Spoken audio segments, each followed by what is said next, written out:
Hey, everybody, welcome to WiseBytesTV. What's up, Josh? This is Josh, Oh, the podcast where we serve up bite-sized wisdom on the latest marketing, business, and AI. I'm Dean, and in today's episode, we're diving into the wonderful natural language processing world with a head-to-head on GPT-3 versus the newly released GPT-4. Josh, how you doing? I'm all right. I'm ready for this. I want to get started because I'm really upset. I only got to play with it a little bit today, GPT-4 that is.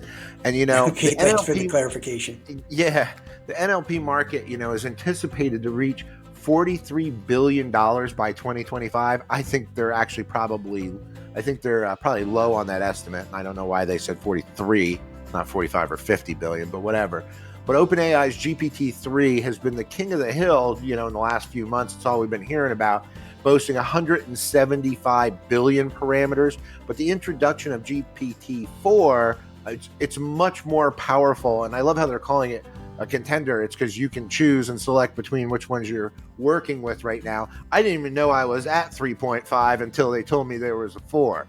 But if you look at these parameter difference, Dean, which you're going to get into, tell them what's different about GPT-4, the amount of Now, I said 175 billion. That sounds like a lot. How many parameters It does sound like GPT-4 have?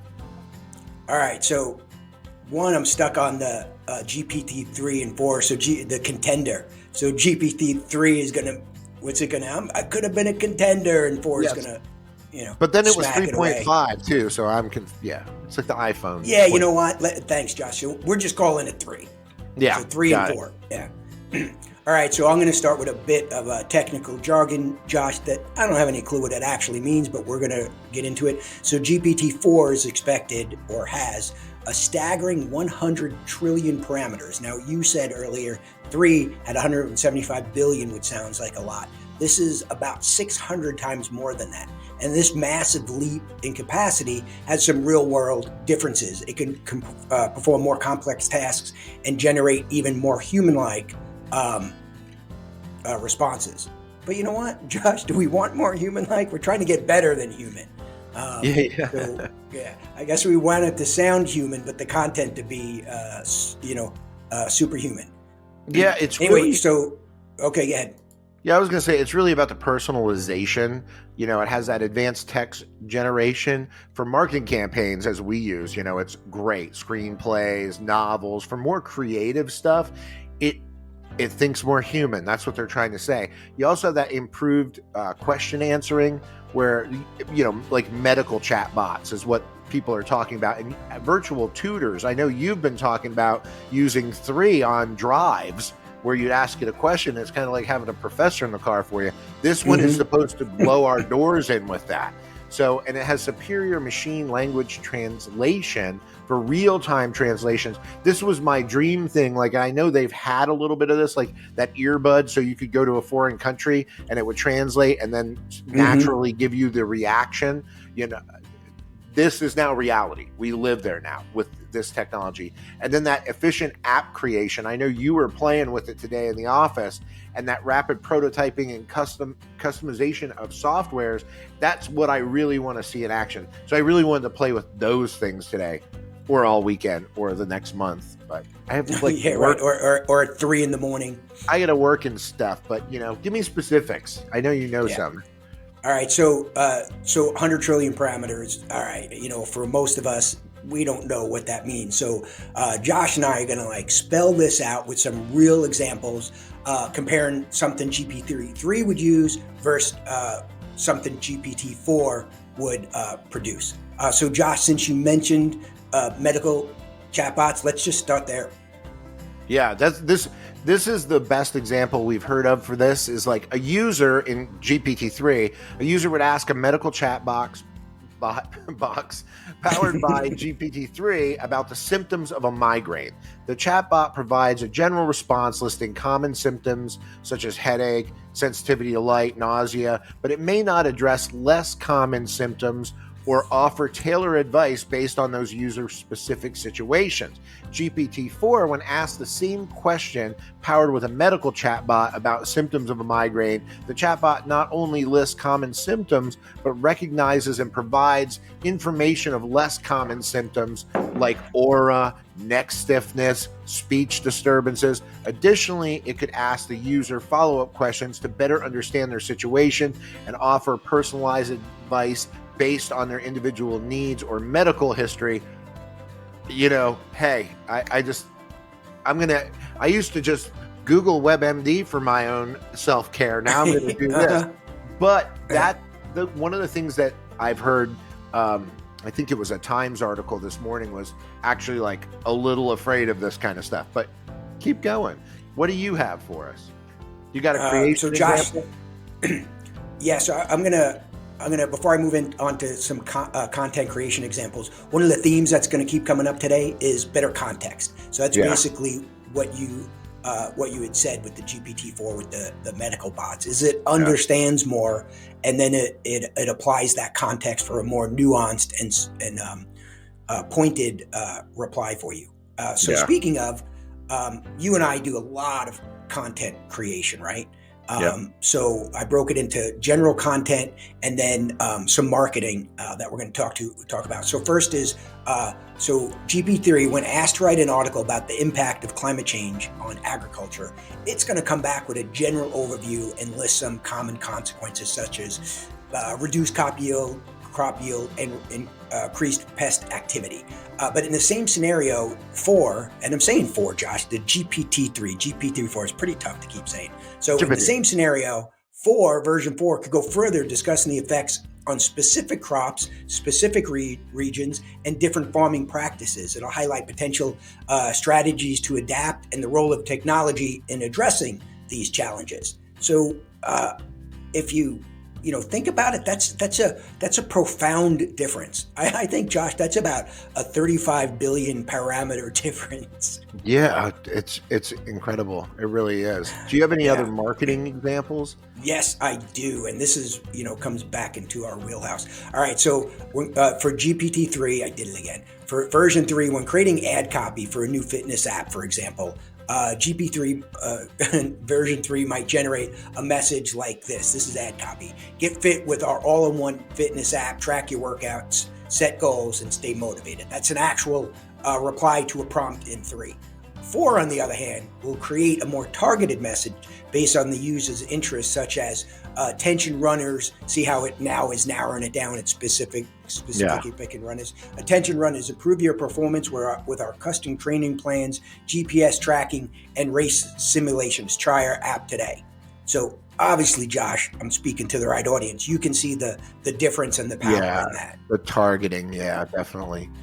Yeah. So one more example I have for marketing. For version 3, when tasked with creating a marketing email for a new made-up eco-friendly product, version 3 will generate or has generated a decent generic email emphasizing the environmental benefits without considering the target's audience-specific interest or preferences. 4, however, it'll analyze the audience, their online behavior, and craft a personalized marketing email that highlights aspects of the eco-friendly product that resonate with the values and lifestyle, resulting in a higher conversion rate. So they're looking at the audience saying, okay, well, here's a great message, but now I'm going to craft it for that audience.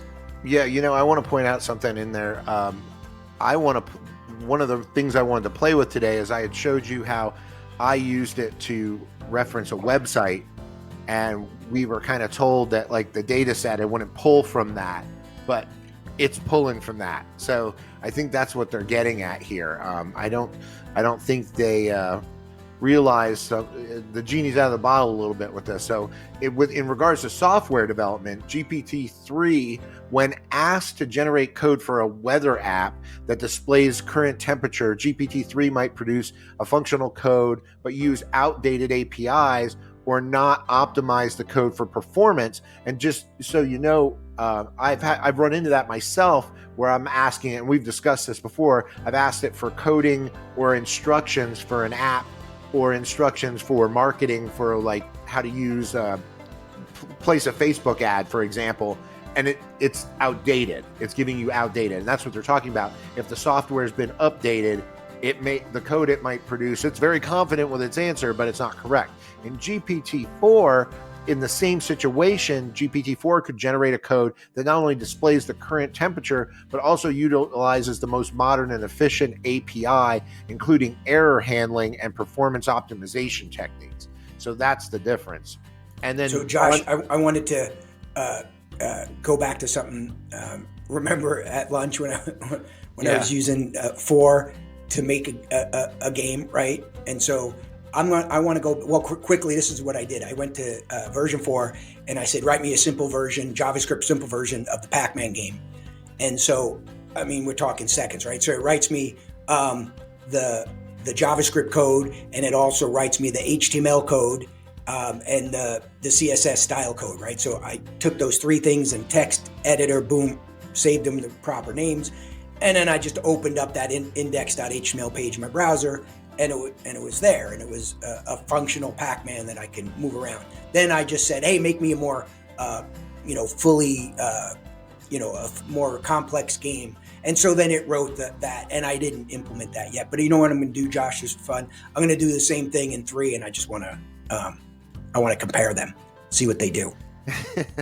In language translations, GPT-3, when translating the phrase, that was from like Cloudy with a Chance of Meatballs, the Fluffernugan. Anyway, it's ILPLEUT des Cordes. It literally means raining ropes. And what they mean is the translation of that from, if you would Google Translate, it would say it's raining ropes. So GPT-4, with its enhanced understanding of idiomatic expressions, could accurately translate it to it's raining cats and dogs, which is the equivalent of the idiom in English, not it's raining ropes. Does that make sense? It's kind of like the Ich bin ein Berliner in when Kennedy said it meant I'm a jelly donut versus I am from Berlin. But he got a good response from it. Yeah, he got shot. Yeah. No, I'm kidding. He didn't get shot there. Yeah. That's just an idiomatic expression of yours, Josh. Yes. Yeah. Yeah.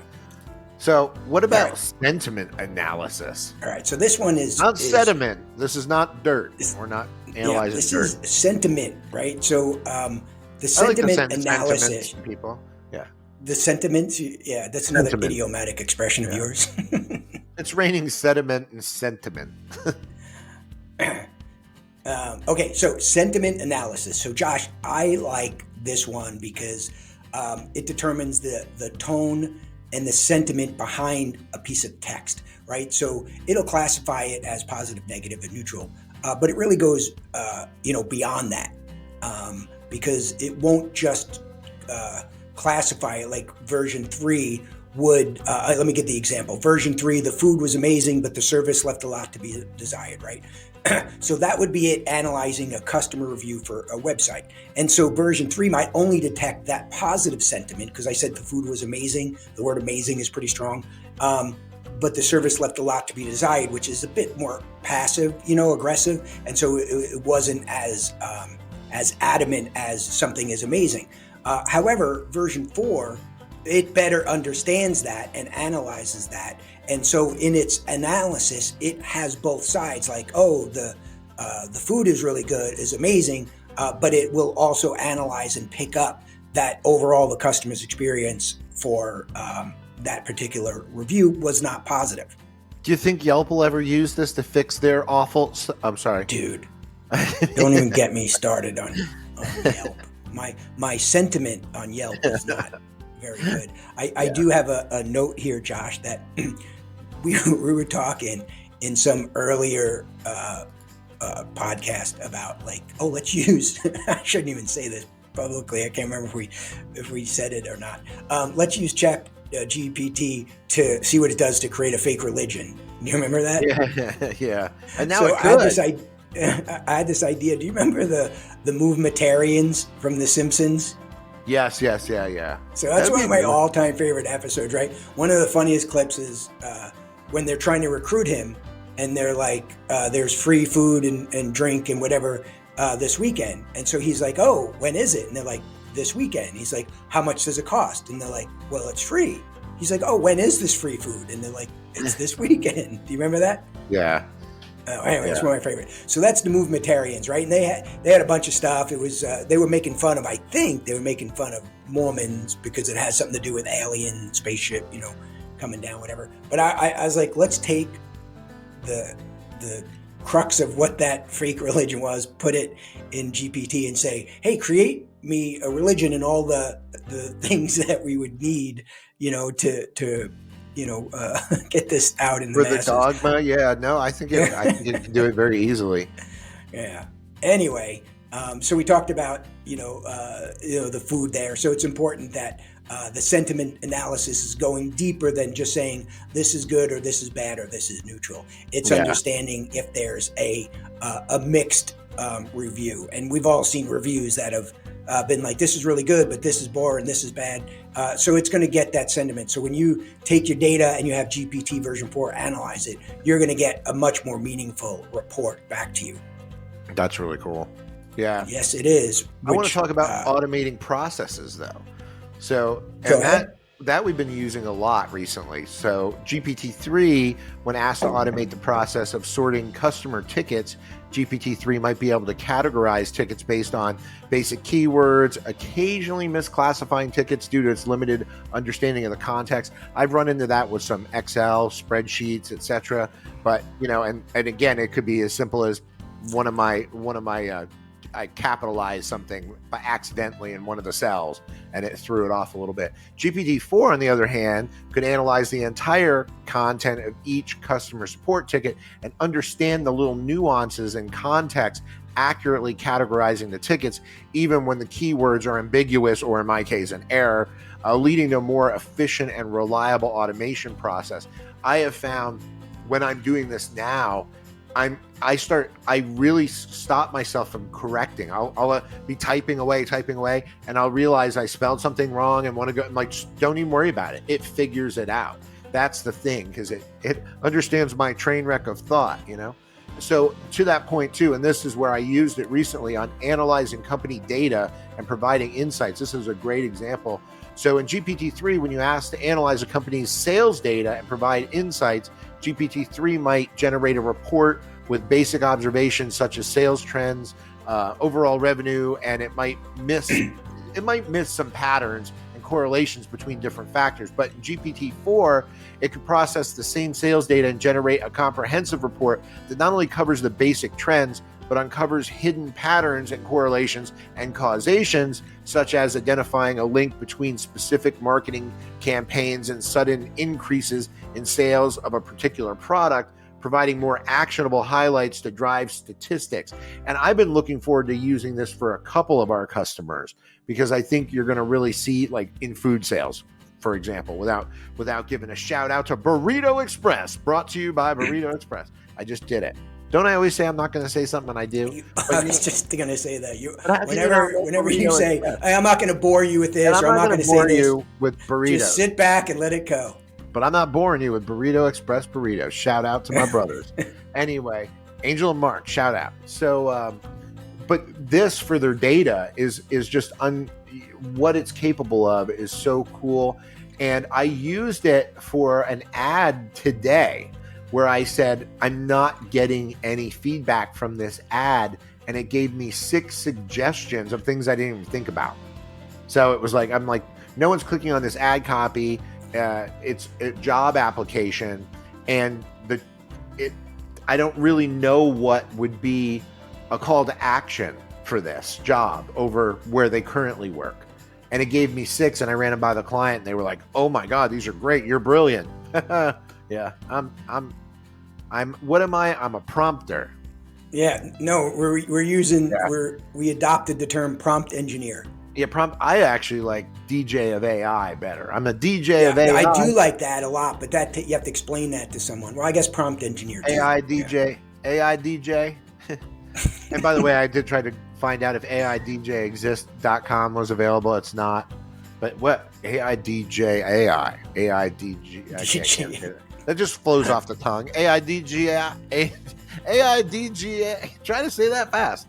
AI, DJ, No, AI. that's all right. I'll let you just keep going. All right. So, These Josh, examples what I did. illustrate how GPT is advanced above. Again, I was supposed to get super excited about the differences between what I found out to be GPT 3.5 and 4, and all the tech nerds and everybody are like, you have no idea what has just been dropped. They're like, this is the game changer. We were told it was a game changer a month ago, and I've been telling people this isn't going to move in like 2 years from now. We're going to look back. No, 2 months from now, you're going to look back. So anyway, that's all I got. Yeah. I know you. Even if it's 2 months. Yeah. So you're right, Josh. 4 came out, and you've only used it this afternoon a little bit. I've only used it for a couple days, but I have went back and forth comparing it. So I'd like for you, if you could, to take you did some analysis over the last month or 2 or 3 with version 3. Do the same thing. I want to see the difference. Yeah. I mean, for us, you did it for our Wise Roots, right? So do it again. And I'm curious. You'll tell us to get in another business. Yeah. So we have analyzed what you're currently doing, and go home. Spend time with your family. Yeah. So anyway, that's it for today's episode of Wise Bites. We hope you enjoyed the deep dive into 3 verse 4. Remember, subscribe and don't miss another AI episode.